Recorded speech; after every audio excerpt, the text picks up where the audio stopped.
What I love about the whole internet thing though is that it's like, I didn't even want to do that XFM interview last week about creation, and then because I was in a bad mood I went, oh, like, every fucking record label's rubbish, and it went right round the world as a story, right? Do you know what I mean? You know, and then, but as I was telling you, do you believe that, or you just sort of said it? Or you do generally think most? No, I think they're all rubbish actually. Yeah. To be honest, it's on CMJ. Alan McGee still hates record labels. Former Creation and Pop Tones chief Alan McGee has told XFM that new bands should steer clear of those pesky record companies. I never said pesky, I said fucking record companies. Having given away the latest album from one of the bands he manages, the Charlatans, for free as the alternative rock station, he said this week, I'd recommend a band not to go to any record label. Hang on, my BlackBerry just went. I'd recommend a band not to go to any record label. I think they're all fucking rubbish. You're better off doing it yourself. They're living in the past. It's like owning a tram company or something. McGee has been pretty critical of all record companies for a while now, of course, but it's good to know you're looking for someone. It's good to know that he still hasn't changed his mind. Plus, if you're looking for someone to sign your tram, now you know where to go. So then Martin then forwarded that on some fucking idiot that works for him, right? And then he goes, so this is Martin Goldschmidt from Cooking Vinyl's response. It's nice to get abuse for all the hard work that we have done. Thanks, Martin Goldschmidt. Which I replied after I had a knitting needle stuck up my arsehole. Martin, if I was abusing Cooking Vinyl, you would know. You're not my dad, Alan. You haven't heard that. What? Unbelievable. Why? Why is that unbelievable? You haven't heard back from him? No. Not yet. Followed by the Irish. Well, listen. If a flying saucer was to land today, which, according to Nick and Alan McGee, they saw one over a studio in Santa Monica. I saw a UFO. Which could have been an American military thing. It just so happened to be flying at 2,000 miles an hour. This is Nick we're talking about. This is Nick we're talking about. He saw a UFO, right? Okay, Nick Weaver was probably at that point on, but he's clean at the moment. Yeah. So this flying saucer, yeah, Nick supposedly saw. Yeah, did see a flying saucer? I saw a UFO. Right, you couldn't identify it. No, what happened is, and this is the actual truth, right? It's like, so we were coming out of doing drums with Gary from the Dirty Pretty Things, a drummer, right? So he's fucking off his nut anyway. He never saw it. So and probably on something, and like, I should have been on something. So we're coming on out, and the world, like where we parked the car, got really noisy because there was an overhead line, Andrew, right? And it started. He knows this story, right? It started going really, as if you were taking up like, as if you're putting a radio up to a speaker or something, and it started kind of really feeding back. So what happened is that me and Nick looked up, and this thing, from as far away as you can see there to as far away as you can see there, in 4 seconds, it just went as fastest thing I've ever seen. How high? 15,000 feet. Ooh. Right, okay. And any noise? No noise. Basically what happened is before the overhead wires, I thought they were going to come down. And me and Nick looked up like that. We were like, for fuck's sake, is it going to come down? Yeah. Because it was really... And then it went quiet. And we looked up and this thing just went... And it went in and out of sight, human eyesight, in 4 seconds. Unbelievable. This thing... No, and I was so this thing was getting the vibrations of this thing going by, Monica, but there was no sound. Last year, there was no sound from that. It was about 15,000 feet up. Before, there was vibrations because it was coming through the electrical wire. And these wires were about that big. They were like mainline wires.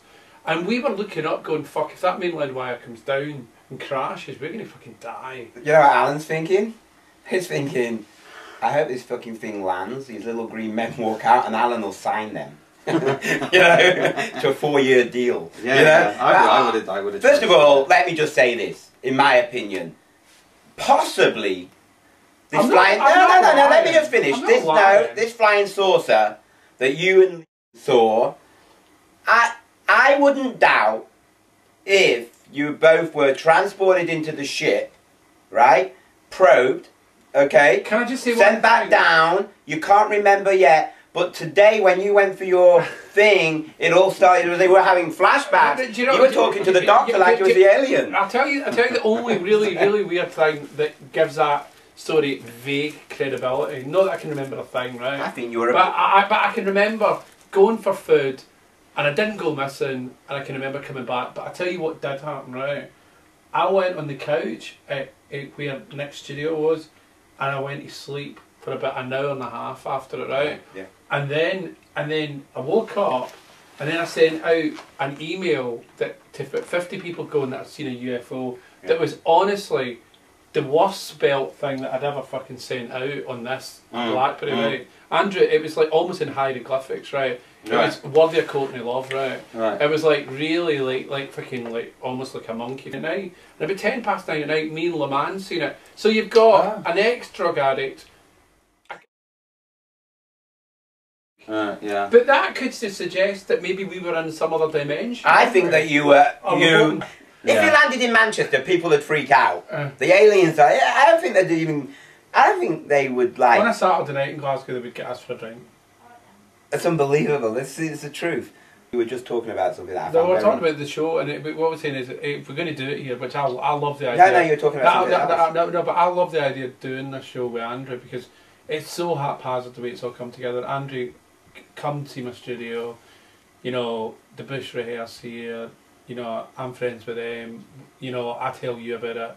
You're going to do the Channel M thing anyway.